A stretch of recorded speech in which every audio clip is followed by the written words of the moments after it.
Hoje eu tenho a honra de conversar com Eduardo Tracanella, diretor de marketing do Itaú Unibanco, e com Sérgio Gordilho, co-presidente e CCO da África.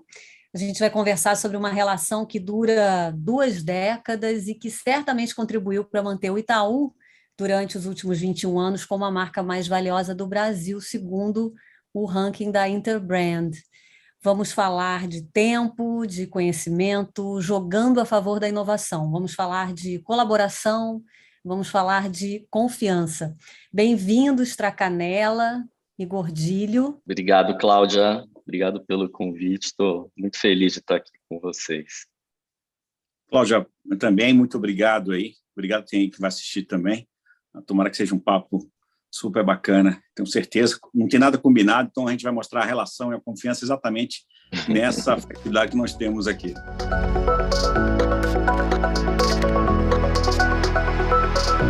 Vamos começar aqui. No último Natal, né, a dupla Itaú África colocou no ar mais uma campanha de sucesso, uniram uma pequena, grande celebridade do universo digital, a pequena Alice, a grande dama do teatro brasileiro, né, a Fernanda Montenegro, num comercial singelo, simples, de poucas palavras, mas inundado de sentimento, acho que positividade. Enfim, vamos começar falando dessa campanha, Tracanella. Como é que nasceu essa campanha? Eu queria ouvir vocês dois um pouco sobre isso. Eu acho legal, Cláudia, contar um pouquinho como nasceu o projeto, né, da mensagem de final de ano do Itaú, né, porque essa mensagem, ela ao longo do tempo, né, ela passou a ser esperada pelas pessoas, né, e talvez o motivo seja o fato delas se conectar com elas, né, de dizer o que elas querem dizer e muitas vezes não sabem como.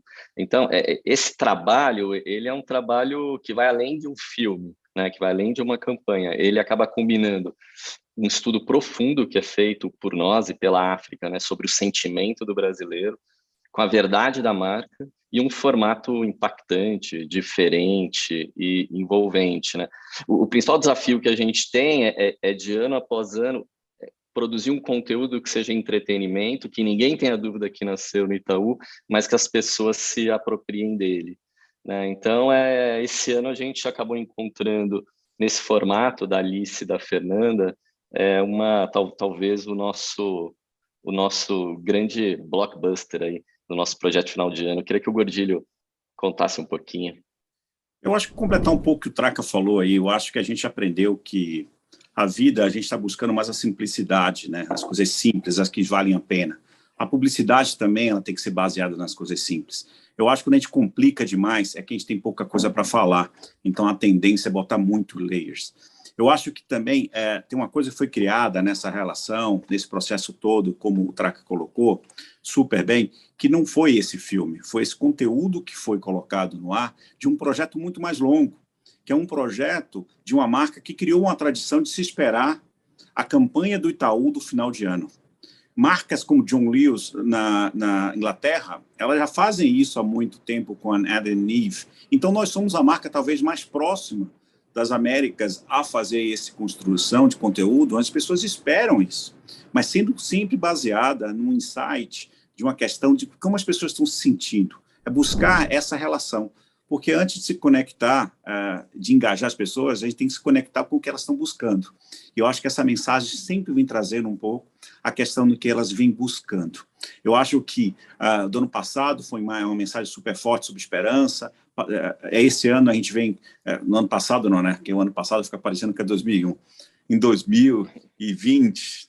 já veio com a questão de esperança. Então, essa construção é uma construção realmente de degrau a degrau. Eu acho que isso que é super importante e essa expectativa que se tem dessa mensagem que o Itaú vai trazer no final de ano. Só para adicionar um ponto que eu acho que é super relevante, que é o contexto que a gente está vivendo, né? Então, quando a gente pensa nesse nosso projeto, né, de conteúdo para o final do ano, de mensagem para o final do ano, e pensa nos 2 últimos anos, né, que a gente viveu, o desafio ficou ainda maior, né? Então, dizer o quê, né? Assim, o que ainda não foi dito, né? Então, dessa vez a gente foi por um caminho que foi um pouquinho diferente do que a gente fez ao longo do tempo, né? A gente continua emocionando as pessoas, mas o que a gente queria era emocionar com um sorriso, sabe? A gente tem convicção, né, de que quando as pessoas assistiram ao filme, elas se emocionaram, mas também deram um sorriso, né? E a gente achou que essa poderia ser uma contribuição super importante da marca também para as pessoas.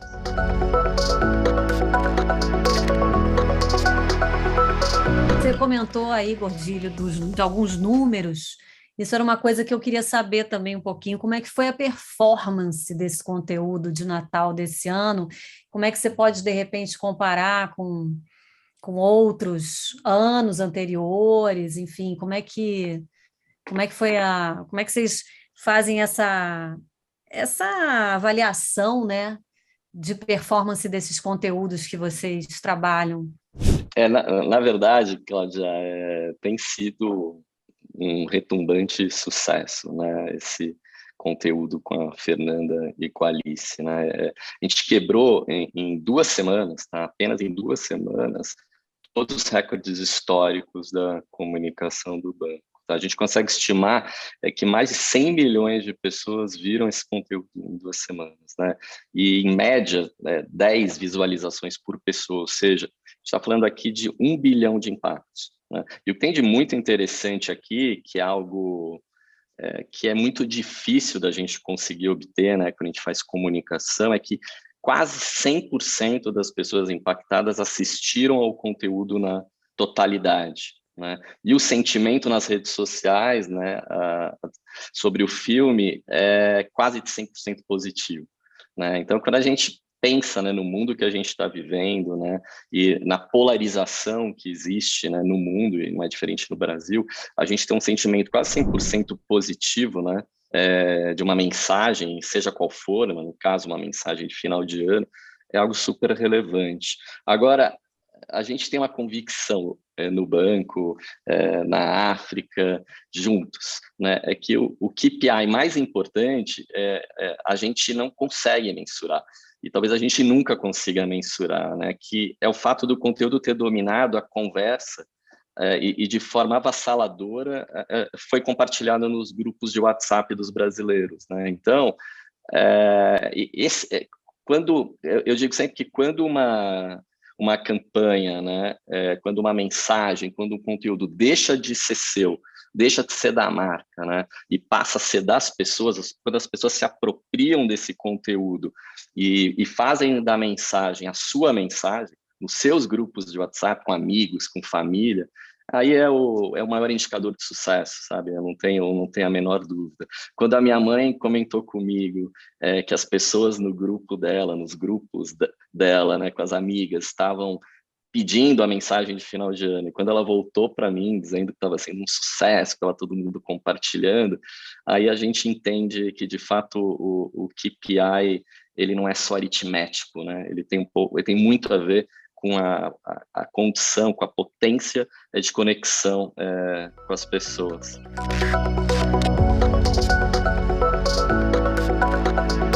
Vocês têm uma parceria que atravessou a revolução digital, como se diz, né? E muitas cabeças rolaram aí no meio desse processo, né? Gente procurando novos parceiros que estariam, em tese, mais preparados. Eu acho que ninguém estava preparado, mas, enfim.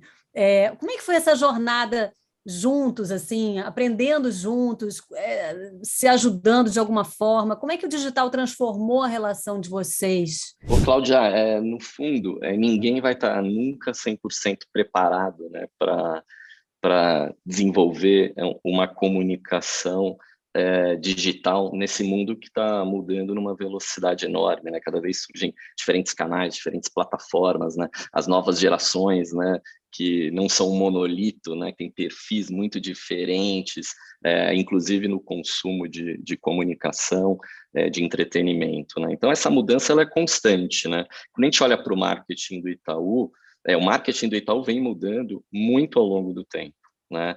A gente está procurando sempre o melhor formato para que seja possível se produzir o melhor marketing para o Banco Itaú, né? E o digital tem sido, obviamente, central, né, nessa transformação. E o que eu acho que é importante na relação de novo, né, é apostar na relação, né, é dar oportunidade e incentivar, inspirar para que o desenvolvimento de ambos aconteça, né? Então, eu acho que esse processo aconteceu muito dessa forma, sabe? Foi a África puxando o Itaú, área de marketing do banco em alguns momentos, a gente puxando a África em alguns momentos, e a gente continua fazendo isso, né? Porque as mudanças continuam acontecendo o tempo todo. E provavelmente permitindo o erro, né? Porque eu acho que tem uma grande questão aí que você tem que tolerar os erros, né, que acontecem no meio do sim. caminho, né? Tem um ponto, Cláudia, que eu acho que é importante. Eu sempre conversei muito disso com o Gordilho, com o Márcio e com os nossos times, que é cultura, né? Então, se não houver uma cultura compatível, né, entre as empresas, então, no caso, entre o Itaú e a África e vice-versa, as coisas não dão certo, né? Então, a gente tem no Itaú uma cultura que é muito mais do que a tolerância ao erro, é do encorajamento para testes, sabe? Para testar, para fazer, não deu certo, é possível aprimorar, vamos aprimorar, e lidar com isso de uma forma natural. E a África tem isso, né, Gordilho, no DNA dela, né, que é a coragem, testar muito, ser a primeira, muitas vezes, a fazer coisas no âmbito da comunicação. Então, eu acho que quando há essa compatibilidade de cultura, a gente consegue tolerar o erro e testar juntos com muito mais potência. Eu concordo plenamente. Eu acho que a questão de cultura, eu como bom baiano, né, então a gente acredita muito em religião, aliás, em todas as religiões. Cultura para mim, ela tem que ser muito como religião. A religião une os indivíduos e a cultura une as marcas, une as empresas. E a África e o Itaú, eles sempre tiveram o seguinte: a gente sabe da essência que criatividade ela nasce de duas coisas, de uma observação e de uma interpretação, né? Então você observa isso, e hoje é baseado em dados, porque a publicidade ela usa da ciência, ela usa da tecnologia. Quando ela é usada apenas pela tecnologia, ela fica chata. Ela tem que usar a tecnologia, usar a ciência para trazer o básico da informação, porque continua sendo sobre observação e interpretação. Mas tem um ponto aí que é o tripé, que é super importante, que é a questão da realização. Porque a gente tem que ser obcecado, e sempre obcecado, e não ser apenas produtivo. A gente tem que ser obcecado em sermos percebidos. Porque o grande ponto nosso hoje, como marcas, como agências, é sermos percebidos, né? Porque houve, sim, uma grande mudança na forma de quem produzia, distribuía e de quem consumia. O poder está na mão de quem consome hoje. A gente sabe muito claramente isso. O que a gente fez como Itaú e África foi evoluir muito a questão da área de produção, para que a gente possa testar mais. Porque a ideia, como ela já nasce de uma interpretação e de uma observação e de uma interpretação, ela já nasce perfeita, porque possa ser que sua observação esteja errada, ou ela esteja com um filtro errado, ou esteja meio difusa, né? Ou sua interpretação você não consiga construir como tal. Então você precisa ter o poder de testar para tentar chegar mais perto da perfeição, mais perto do que pode colocar. Porque quando eu falo que publicidade ela tem que usar da ciência e não ficar presa, porque a gente precisa da força da originalidade. A força dessa peça que a gente viu no ar, e é muito importante colocar que ela não é um comercial, ela é um conteúdo. Ela utiliza o espaço sem deixar o espaço utilizar dela. Então, eu acho que quando a gente pensa dessa maneira, até porque ela foi, no primeiro momento, né, Traca, a gente pode ver os números para isso, ela foi vinculada apenas uma vez e, a partir daquele momento, foi uma explosão de distribuição entre as redes sociais. Ela foi a peça mais, talvez, a peça do mundo mais vista em grupo de WhatsApp da família, da história da humanidade. Então, eu acho que quando a gente tem isso é super importante, é uma construção de entender que testar é tudo e está aberto ao erro. Porque se você não tiver a coragem e está abertura ao erro, a sua tendência é entrar na fórmula e ficar uma coisa chata. E ninguém gosta de nada chato.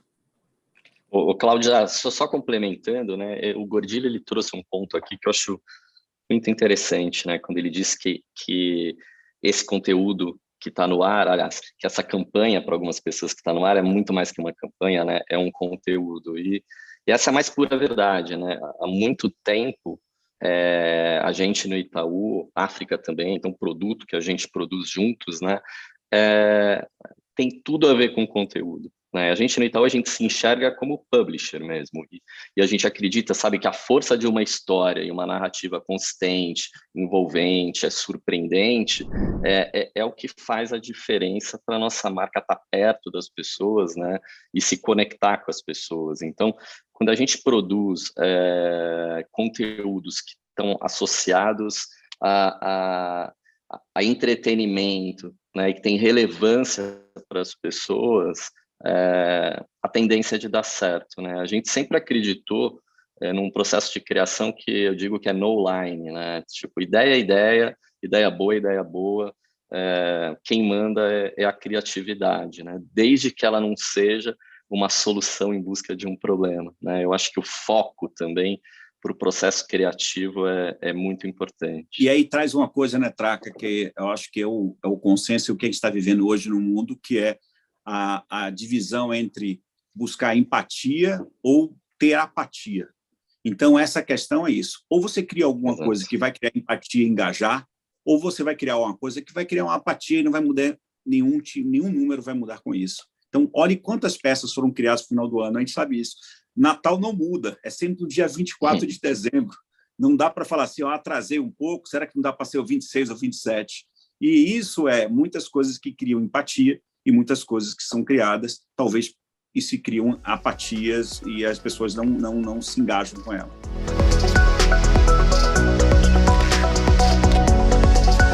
Agora, bom, a gente sabe que, historicamente, e especialmente no nosso mundo aí da propaganda, né, as empresas, quando queriam inovar ou quando querem inovar, geralmente trocam de agência, trocam de fornecedor, trocam de funcionário.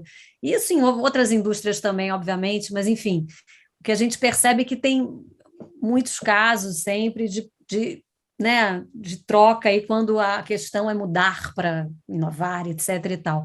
Quando é que a inovação se favorece do tempo, do conhecimento, e quando não? Eu acho que a variável aqui, Cláudio, não é necessariamente o tempo, tá? Mas é o que se fez durante um longo tempo de relação. Então, quando a gente fala de quase 2 décadas, né, de trabalho conjunto, né, da África com o banco, tanto a área de marketing nossa como a África se reinventaram, né, e foram evoluindo. Então, eu acho que aqui o tempo, sim, faz bem, né, não só para a relação, mas para o produto final, para a nossa capacidade de inovar, né? Porque a gente mantém a proximidade, a gente se conhece melhor. Eu sei, por exemplo, até onde a África consegue ir, né? Eu sempre me surpreendo, na verdade, mas a gente evoluiu junto, né? Então, eu acho que aqui que está o principal ponto favorável, sabe? E às vezes para a gente evoluir, a gente precisa dar oportunidade também para o parceiro evoluir junto, né? Possivelmente, em alguns momentos, a África também sentiu no banco que o banco poderia, né, a partir da sua área de marketing, ser mais provocativo, ou estabelecer, né, a relação de um jeito diferente. Porque eu acho que ninguém é obrigado a estar com ninguém, né? Assim como o anunciante escolhe a agência com quem ele vai trabalhar, eu acho que cada vez mais os parceiros escolhem, né, com quem eles querem trabalhar. Então, eu diria que é uma escolha que é repactuada ao longo do tempo, porque o resultado vem, né? O resultado vem para a gente e vem para a África, né? Então, eu acredito muito nesse caminho. Eu concordo plenamente, porque até por concordar plenamente que a gente está tanto tempo junto, né? Então, eu acho que o ponto é o seguinte, eu acho que a gente se junta com pessoas, né? Pessoas se juntam a pessoas e vamos pensar o seguinte, não a gente está falando aqui marca Itaú e marca África, a gente está falando sobre pessoas que constroem essas duas marcas juntas, né? Porque é uma relação de cocriação, né? Para o Itaú e para a África também, porque o Itaú e o Nubank sendo as marcas mais valiosas, a África também ela tem um ganho com isso muito grande, né? Então, eu acho que as pessoas elas se juntam porque elas têm objetivos e valores parecidos. E aí volta para a questão da cultura, Nós construímos uma cultura juntos, uma cultura de criatividade, de busca pela excelência, de constante inovação, de constante questionamento, uma cultura de estar sempre aberto a escutar, ao entender o que estava acontecendo no mundo. Por isso, dentro dessa relação de 20 anos, ou quase 20 anos, muitas pessoas passaram e construíram e ajudaram muito a construção da marca Itaú e da marca África também.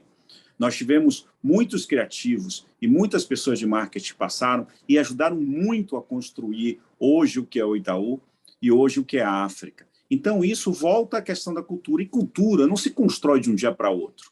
Então, cultura se constrói, esse ambiente de cultura. Existe a cultura Itaú, existe a cultura África, existe uma cultura África Itaú, uma cultura de trabalho, uma cultura de convívio, uma cultura de relacionamento, que entende que é o seguinte, que é um contrato de casal. Estamos andando juntos, não somos amantes, somos casados, estamos sempre celebrando com nossas bodas, grandes festas. Eu acho que essa construção, essa caminhada longa, faz com que a gente consiga produzir melhor, criar melhor. E, mais importante, gerar para a nossa indústria gente talentosa que sai das nossas marcas e vão fazer sucesso em outras marcas também, porque eu acho que a gente se preocupa com a indústria, vamos dizer assim, do marketing, da criatividade como um todo. Então, essa caminhada juntos de tanto tempo e essa com nossa reinvenção, não é um casamento morno, sabe? Como o Traca falou. É um casamento que tem nossas brigas, que tem nossas coisas, que temos mais nossas alegrias, que nós celebramos nossos pulos, mas aprendendo com nossas quedas também. Então, isso é muito importante. Eu acho que a longevidade ela ajuda bastante quando os dois têm um compromisso e um contrato de estarem sempre inovando, sempre encantando o parceiro, sempre celebrando a novidade. Eu acho que isso é muito importante.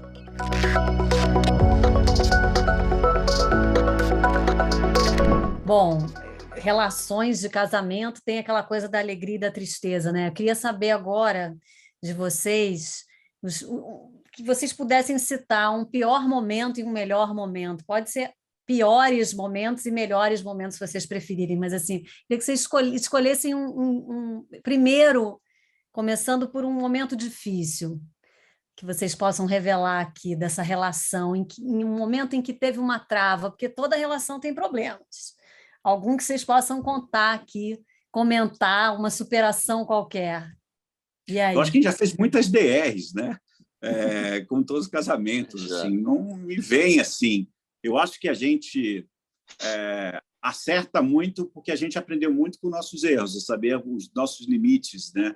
As nossas fronteiras ali dentro, onde cada um é melhor. O Traca sabe onde me puxar mais. Ele sabe, pelo WhatsApp, como me provocar. Né? Às vezes, um interpreta o outro. Eu também já sei um pouco das pegadinhas que ele faz também com a gente, sabe? Com o grande humor que ele tem. Então, a gente entende isso, é engraçado, porque a relação hoje, vamos dizer assim, do Traca comigo, com o Márcio, vamos dizer assim, que estamos mais tempo nesse grupo, que é um grupo que passou muita gente muito talentosa e contribuiu muito durante esse tempo todo. Eu acho que a gente tem essa cumplicidade. Se fosse falar de coisas que deram certo e deram errado, talvez a gente precisasse fazer uma DR mais longa aqui, trazer minha terapeuta, porque ela escutou muitas vezes. Eu não sei trazer uma tona aqui, mas algumas vezes coisas deram certo, outras coisas deram erradas, eu acho. Mas eu acho que no balanço, assim, no meu ver, a gente deu mais certo do que errado. Ah, sim, quando o casamento continua é porque está dando mais certo que errado. Você viu que eu né? fui meu PSDB, eu falei, fiquei em cima do muro, né? Você sentiu, né? Completamente em cima do muro. Eu queria aquele momento, assim, teve aquela vez que foi uma campanha que eu achei que não funcionava, então, e aí a gente mudou, e aí a gente sei lá o quê. Não dá para contar uma história assim, mas... Eu não sei, Gordilha, você ia falar alguma coisa? Deixando para vocês. Eu podia colocar. Traca, se lembra uma vez que eu fiz um filme lindo com um diretor maravilhoso? O filme era lindo, lindo, lindo, lindo. Super bonito, era uma campanha lindíssima. Só que a gente usou como referência, tipo assim, o deserto do Arizona, umas coisas meio Yellowstone nessa série e tal, tudo. Aí o Traca olhou assim para mim e falou: olha, tá lindo, maravilhoso, mas O Itaú, nessa época, era uma época ainda que não era tão digital, né? A gente estava engatinhando ainda, falou, mas isso não tem muito a ver com o Itaú, nem muito a ver com o Brasil, né? Então, obviamente, teve alguns momentos que eu aprendi a ser menos míope, eu aprendi a olhar com o olhar do Itaú, e eu acho que algumas coisas dessas aconteceram assim nas nossas relações, algumas maneiras que a gente tenta e não acerta, né? Esse foi um tipo dessa. Essa peça é linda, nunca foi veiculada, mas é uma peça linda, mas não tem nada a ver com o Brasil. Talvez tenha a ver com o Yellowstone, com outro banco lá do Midwest americano, mas eu acho que com a gente não tem nada a ver. Eu acho que tem um ponto. Eu vou trazer duas perspectivas, Cláudia. Uma delas é complementar o que o Gordilho trouxe, né? No fundo, né, a gente trabalha para o Banco Itaú, né? Tanto a África quanto a nossa área de marketing. Eu sou um executivo do Itaú, né? Então, eu acho que a nossa obrigação é se apaixonar não pelos projetos ou pelas campanhas, mas pelos resultados que ela traz, né? Então, eu acho que quando deu errado na Mosca foi toda vez que era uma ideia, era uma solução em busca de um problema, né? Quando era algo que não fazia sentido, né? Com o momento, com a estratégia do banco, quando a gente não soube dar, em algum momento, a diretriz, né, correta para a agência. Então, acho que nesses momentos são momentos que a gente para, olha e fala, muitas vezes, né, Gordilho, ele fala, isso é Itaú, né?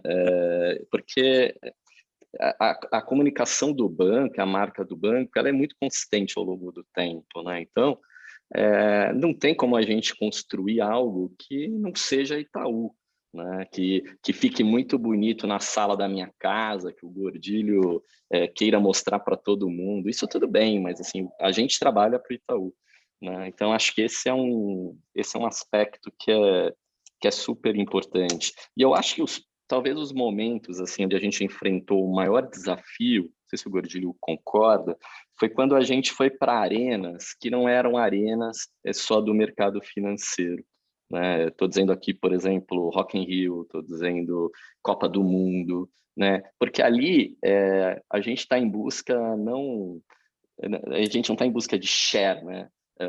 Não é o meu share com o share da Ambev, com o share da Coca, a gente está em busca do share of mind, né? Do share of heart, né? Das pessoas, e sendo que um banco tem muito mais dificuldade, né? De ser uma marca querida num festival de rock, né? A gente está falando de cerveja, a gente está falando de refrigerante, né?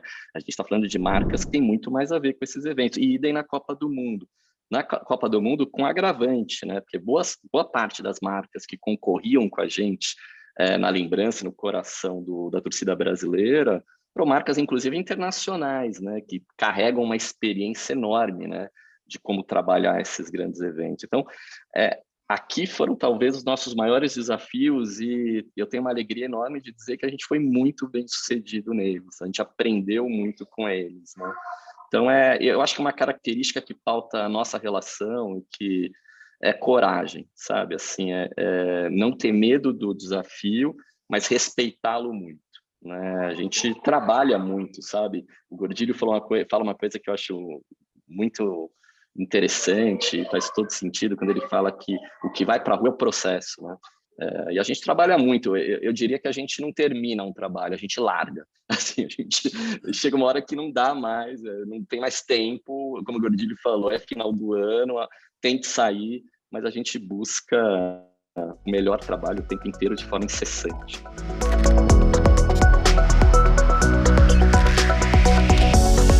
Dá para a gente fazer um balanço desse ano, Traca? Eu acho que foi um ano passado, né? Que agora já passou. Foi um ano difícil, mas ao mesmo tempo acho que para vocês, como marca, foi bom, né? Foi um ano muito bom em termos de comunicação, foi muito importante também. Sim.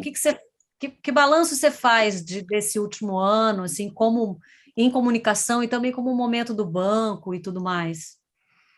Eu vou tentar trazer esse ponto em 3 capítulos, Cláudia. O primeiro deles é especificamente sobre comunicação, né? Então, em 2021, a gente fez um movimento muito importante, né? A gente trocou né, o histórico feito para você, né, para uma releitura que é o feito com você. Né? Mas por que eu estou trazendo isso? Né? Porque é muito mais, né, do que uma mudança de tagline, né? É uma nova narrativa, né, do banco, né, que tem as pessoas efetivamente no centro, né, que é efetivamente customer centric, né? Então, a gente hoje, né, a gente vive um contexto de cocriação, né, que é um diferencial competitivo enorme para o banco, né? Cada vez mais a gente tem o cliente no centro, a gente aprende com o cliente, a gente cocria com ele, e ele é o nosso objetivo central, né? É o mantra, eu digo, do banco, né? Então, esse primeiro ponto eu acho que é um ponto super relevante, né? Em relação à marca, né, a gente tem sido reconhecido há 21 anos, como você colocou no início da nossa conversa, como a marca mais valiosa do Brasil, né? E, claro, isso traz um baita orgulho para a gente, né? Só que traz um desafio também, e é um desafio que eu reputo como fascinante, né? De criar cada vez mais significado para essa marca, com as novas gerações e todos os seus perfis, né? E particularidades, né? E aqui, eu acho que 2021 também foi um ano importante para a gente desbravar e para a gente potencializar projetos que vão nessa direção, né? Como, por exemplo, quando eu penso do ponto de vista de plataforma de marca, né? A maneira como a gente entrou, né? Com força, com legitimidade, né? No mundo dos gamers, né? E tem sido uma absolutamente relevante para a gente, de novo, aportar o que a gente tem de melhor, né? Ajudar esse mercado a se desenvolver, mas também receber ensinamentos, né? Aprender muito, inclusive co-criando conteúdo e soluções financeiras. E quando a gente pensa do ponto de vista de oferta de valor, né, um exemplo é o It, né, que é um banco digital gratuito que já tem mais de 12 milhões de clientes, sendo deles 85% sem conta ativa no banco. Então, a gente tem um desafio de marca super importante, que é continuar tendo valor para as novas gerações. A gente é a marca mais valiosa hoje, mas a gente quer continuar sendo a marca mais valiosa em 2030 e dali para frente, né?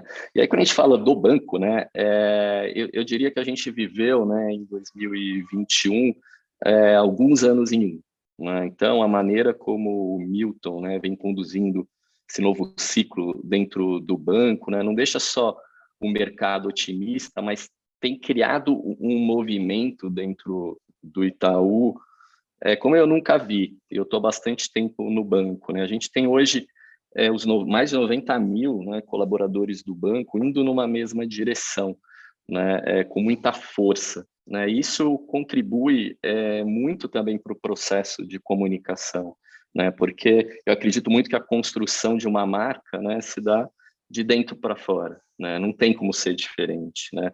Assim como um bom prestador de serviço trabalha de fora para dentro, né? E por fim, né? Como voltando à sua pergunta inicial, assim, foi um ano bom no marketing, de fato. A gente está só no começo, né? De uma jornada de transformação, mas que já começou a trazer resultado, né? A gente tem reestruturado a área de marketing muito na direção de combinar criatividade e dados, né? Esse tem sido o principal posicionamento, essa tem sido a principal oferta de valor da área de marketing para o banco, né? Mas o que eu digo sempre, né, é que a nossa performance sempre vai ser reflexo do banco, tá? Então, não existe marketing para bem, empresa que vai mal, e o nosso bom ano tá absolutamente associado e é reflexo, né, do ano excepcional que o banco teve.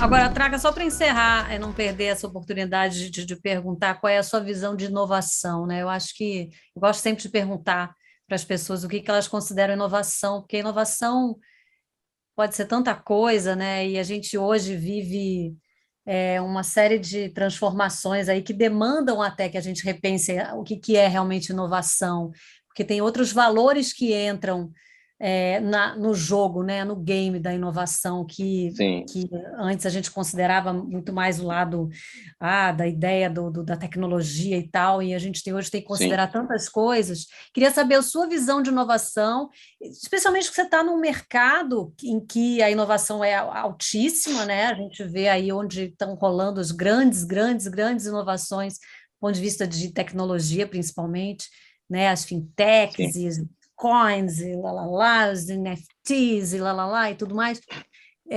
Como é que é a sua visão de inovação e como é que ela se encaixa aí no que o banco está fazendo também e procurando fazer?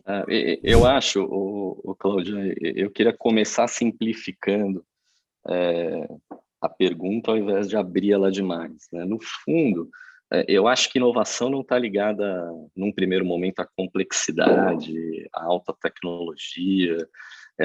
Cara, ela precisa, no primeiro momento, ter foco na jornada do cliente, né? Ter foco no cliente, no consumidor, nas pessoas, né?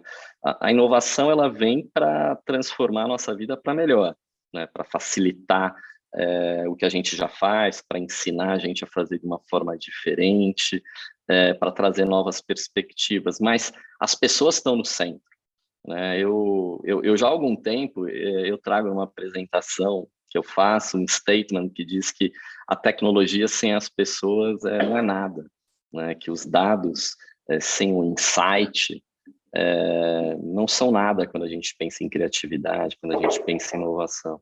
Então, o meu ponto é como é que a gente vai conseguir conciliar, né, as possibilidades que a gente tem cada vez mais do ponto de vista tecnológico, por exemplo, com algo que seja relevante, de fato, para as pessoas. E, para mim, inovação é isso. Então, inovação pode ser algo muito simples, como pode ser algo mirabolante, como um metaverso, né, do ponto de vista tecnológico. Mas eu sou muito partidário da gente fazer todo o processo criativo e, por consequência, de inovação, tendo as pessoas no centro, sabe? Eu acho que é aprendendo com as pessoas que a gente consegue inovar de um jeito cada vez mais eficiente. Eu acho que concordo plenamente, eu acho que a gente tem que colocar sempre as pessoas no centro, porque a gente tem que usar a inovação e tecnologia e não deixar ser usado por ela, porque a gente perde o lado humano. Eu acho que o lado humano é a base de tudo, né? Se nós virarmos máquinas e encontrarmos fórmulas para isso, a gente ia perder essa imperfeição da humanidade, desse lado humano que encanta, que engaja, e é o que a gente precisa.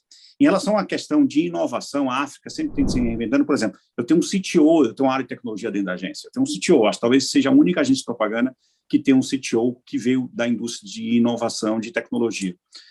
E a gente sempre vê a inovação como não a invenção, a gente não quer ser inventivo, a gente quer pegar as invenções e olharem para ela de uma maneira que a gente possa usá-las, né? Então, nós não somos uma casa de inventores, somos uma casa de inovadores, porque a gente busca a invenção já aprendendo com o erro dos outros. Isso é uma grande vantagem. Eu acho que a grande vantagem da inovação é você aprender com que alguém que inventou algo e que você pode usá-la em cima do que ele já viu que te deu errado e aprender em cima disso. Eu acho que isso é uma grande vantagem para uma indústria que sempre trabalhou com originalidade, né? O poder da criatividade é a originalidade, mas o poder da inovação é o entendimento das invenções que tem por aí. Eu acho que essa adequação à publicidade, à comunicação, acho que é super importante. É por isso que a gente tem ouvido os olhos bem abertos e boca pequena para escutar, para ver e trazer para dentro dos nossos processos e principalmente dentro das nossas campanhas. Porque a gente sabe que hoje em dia não ter olhado para dados, para tecnologia e por outro lado, que a gente não discutiu muito, mas que é super importante, que é a questão de entendimento, de transformação que a gente teve para um mundo muito mais diverso, onde a diversidade está trazendo novas perguntas para a gente. Eu acho que são elementos que são fundamentais para a gente olhar para essa comunicação e a nossa relação com o futuro. Sabe uma coisa que eu penso, Gordilho, adicionalmente, fiquei pensando aqui, é que a inovação, ela precisa se dar primeiro na forma como as pessoas se relacionam, né?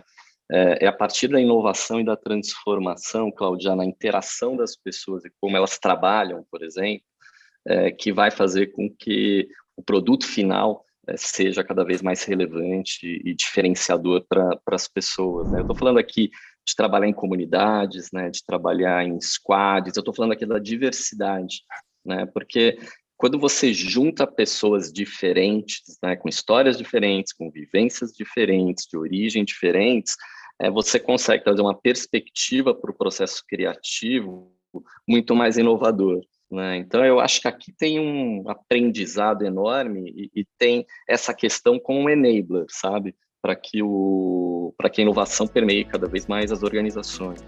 Queria agradecer, então, por essa conversa que foi muito interessante, muito bacana, que eu não queria nem terminar. Obrigada. Um prazer, Cláudia. Foi uma delícia estar com vocês aqui.